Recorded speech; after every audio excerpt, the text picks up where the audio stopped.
تمام سامعین و ناظرین کو ہمارے اسلامک چینل میں السلام علیکم ورحمۃ اللہ وبرکاتہ۔ آج ہم ایک ایسی عظیم اور برگزیدہ ہستی کے بارے میں بات کریں گے جنہیں اسلامی تصوف کی دنیا میں ایک نمایاں مقام حاصل ہے۔ جی ہاں، ہم بات کر رہے ہیں حضرت رابعہ بصری کی، جن کی زندگی زہد و تقوی، اللہ کی محبت کا ایک عظیم الشان نمونہ تھی۔ آج کی اس ویڈیو میں ہم حضرت رابعہ بصری کی ولادت، تعلیم و تربیت، ان کی ایمان افروز واقعات اور ان کے روحانی سفر پر روشنی ڈالیں گے اور جانیں گے کہ کیسے ان کی زندگی کی روشنی ہمارے لیے بھی راہ ہدایت کا چراغ بن سکتی ہے۔ تو چلیں اس مبارک سفر کا آغاز کرتے ہیں اور حضرت رابعہ بصری کی مقدس شخصیت سے ایمان اور روحانیت کی روشنی حاصل کرتے ہیں۔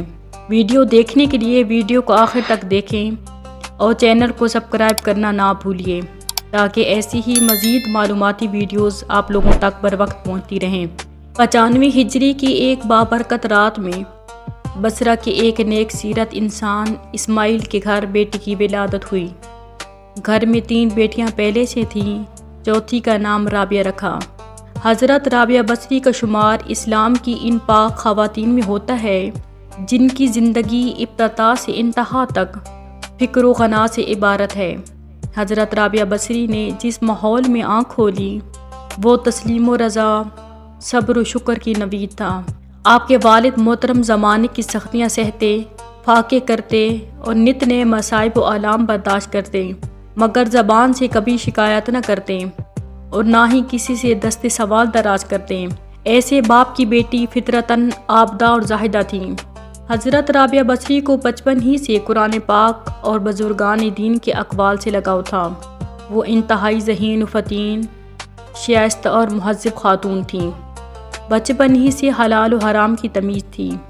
ایک دن سب گھر والے کھانے کے لیے جمع ہوئے مگر وہ کھانے سے دور رہیں۔ والد نے پوچھا، رابعہ تو کھانا کیوں نہیں کھاتی؟ انہوں نے نہایت غمگین لہجے میں جواب دیا، میں سوچ رہی ہوں یہ کھانا حلال بھی ہے کہ نہیں۔ والد نے کہا، بیٹی یہ کیسی بات ہے، ہم کیوں حرام کھائیں گے؟ انہوں نے فرمایا، اس دنیا میں ہمیں بھوک پر صبر کرنا چاہیے تاکہ آخرت میں آگ پر صبر نہ کرنا پڑے۔ حضرت رابعہ بصری کی عمر مبارک ابھی تقریباً 5 برس تھی کہ والدین دنیا سے رحلت فرما گئے۔ ان دنوں بصرہ میں ایک ایسا شدید قحط پڑا کہ بھوک سے لوگ ہجرت پر مجبور ہو گئے۔ ہجرت کے دوران حضرت رابعہ بصری اپنی بہنوں سے بچھڑ گئیں۔ ایک ظالم شخص نے انہیں پکڑ کر ایک دولت مند کو فروخت کر دیا۔ وہ ان سے تمام کام کراتا تھا۔ وہ دن کو روزہ رکھتی اور ساتھ گھر کے تمام کام کاج بھی کرتی۔ رات عبادت الہی میں بسر کرتی تھی۔ ایک دن رات کو عبادت میں مشغول تھیں تو ان کے مالک نے دیکھ لیا۔ وہ یہ سارا منظر دیکھ کر پریشان ہو گیا۔ صبح اٹھ کر اس نے حضرت رابعہ بصری سے معافی مانگی اور انہیں آزاد کر دیا۔ آپ نے علوم ظاہری حاصل کرنے کے لیے کوفہ کا رخت سفر باندھا جو اپنے وقت میں بہت بڑا علمی مرکز تھا۔ وہاں سے پہلے انہوں نے قرآن کریم حفظ کیا، اس کے بعد فقہ اور حدیث کی تعلیم حاصل کی اور اتنی مہارت حاصل کی کہ آپ کا واعظ سن کر بڑے بڑے محدث اور فقیہ حیران رہ جاتے۔ ان کی بارگاہ معرفت میں بڑے بڑے علماء اور صوفیاء حاضر ہوتے تھے۔ ان میں سحر فہرست امام سفیان ثوری ہیں جنہیں امیر المؤمنین فی الحدیث کہا جاتا تھا۔ اس کے علاوہ حضرت مالک بن دیار بھی حضرت رابعہ بصری سے نہایت عقیدت رکھتے تھے۔ حضرت رابعہ بصری ہر وقت مغموم اور ملول رہا کرتی تھی۔ انہیں دنیا سے محبت نہیں تھی۔ جب وہ عذاب دوزخ کا ذکر سنتی تھیں تو دیر تک اس کی دہشت سے بے ہوش رہتی تھیں۔ ہوش میں آتی تو توبہ میں مشغول ہو جاتی۔ ان کی سجدہ گاہ ہمیشہ آنسوں سے تر رہتی تھی۔ حضرت رابعہ بصری بہت کم گفتگو کرتی تھیں۔ اگر کوئی سوال پوچھ لیتا تو مختصر و مدلل جواب دیتی تھیں۔ ہر بات میں قرآنی آیات کا حوالہ دیا کرتی تھیں اور اکثر آیات قرآنی ہی بیان کر دیتی۔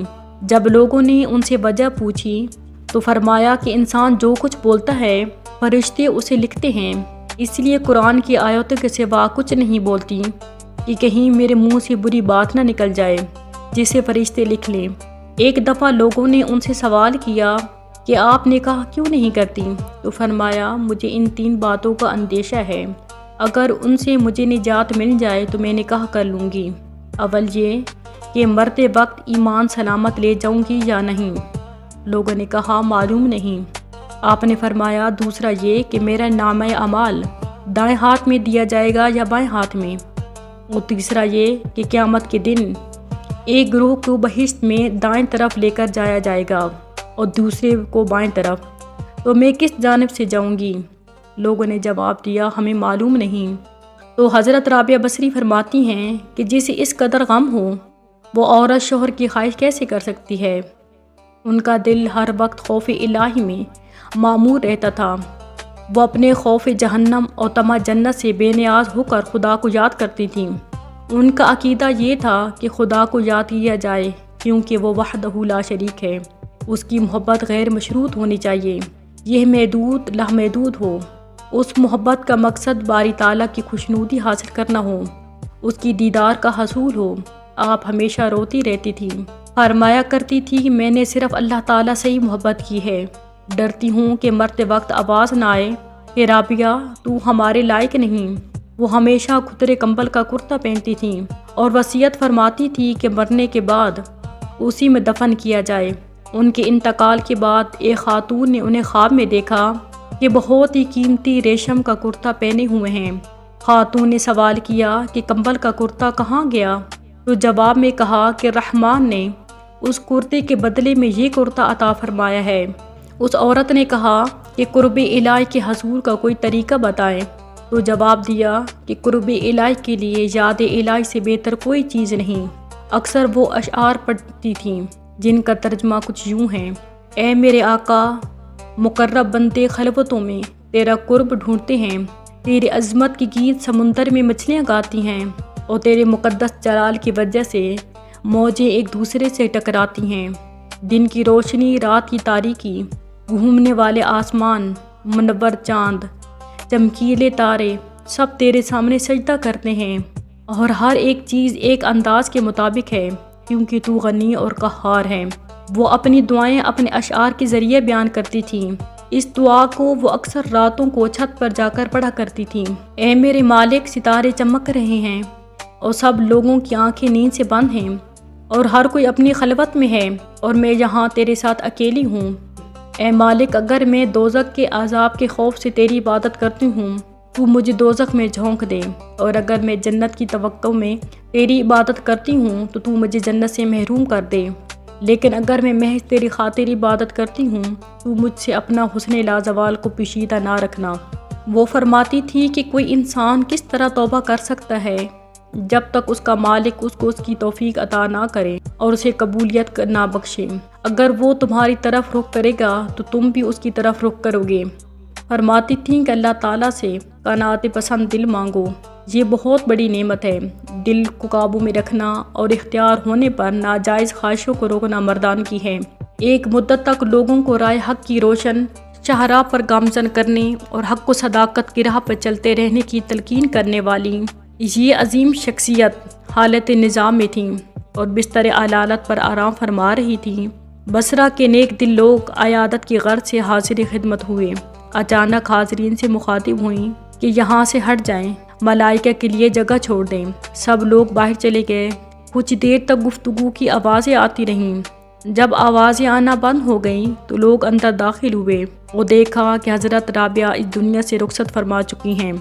اللہ کی عبادت گزار بنتی مجاہدہ صف عابدہ صالحہ فخر النساء فی الصالحین نے 150 ہجری میں بصرہ میں وصال فرمایا اور وہیں آپ کو دفن کیا گیا۔ محبتوں کا یہ آبشار اس دنیا میں طویل عرصہ گزارنے کے بعد اس طرح اس دنیا سے رخصت ہوا جیسے باد نسیم کا کوئی جھونکا تیزی سے گزر جائے۔ آپ کی سیرت اور آپ کے کردار غرض کی آپ کی پوری زندگی خواتین کے لیے مشعل راہ ہے۔ آپ کی عبادت، ریاضت، زہد و تقوی، اللہ سے محبت یہ پیغام دیتی ہے کہ انسان خواہ مرد ہو یا عورت، اسے ہر حال میں خدا کی بندگی اور محبت کا حق ادا کرنا ہے۔ اسے دوزخ و جنت سے بے نیاز ہو کر معبود حقیقی کی عبادت کرنی ہے۔ اسے صبر و رضا کا پیکر بننا ہے۔ اسے اپنی زندگی کی شب و روز خدا کے نور سے منور کرنا ہے تاکہ جب اس کا سفر آخرت ہو تو ہر راستہ اور منزل منور ہو۔ عورتوں کی فضیلت کے مباحثے میں فرماتی تھیں کہ اگر ان میں کوئی نبی نہیں تو کسی عورت نے خدائی دعویٰ بھی نہیں کیا، مگر تمام انبیاء اولیاء صدیق عورت کی گود میں ہی پرورش پاتے ہیں اور بڑے ہوئے ہیں، اور معرفت کی اصل خدا کی طرف متوجہ ہونا چاہیے۔ اللہ تعالی ہمیں اس نیک ہستی کے صدقے نیکی کرنے کی توفیق عطا فرمائے، آمین ثم آمین۔ اللہ نگہبان۔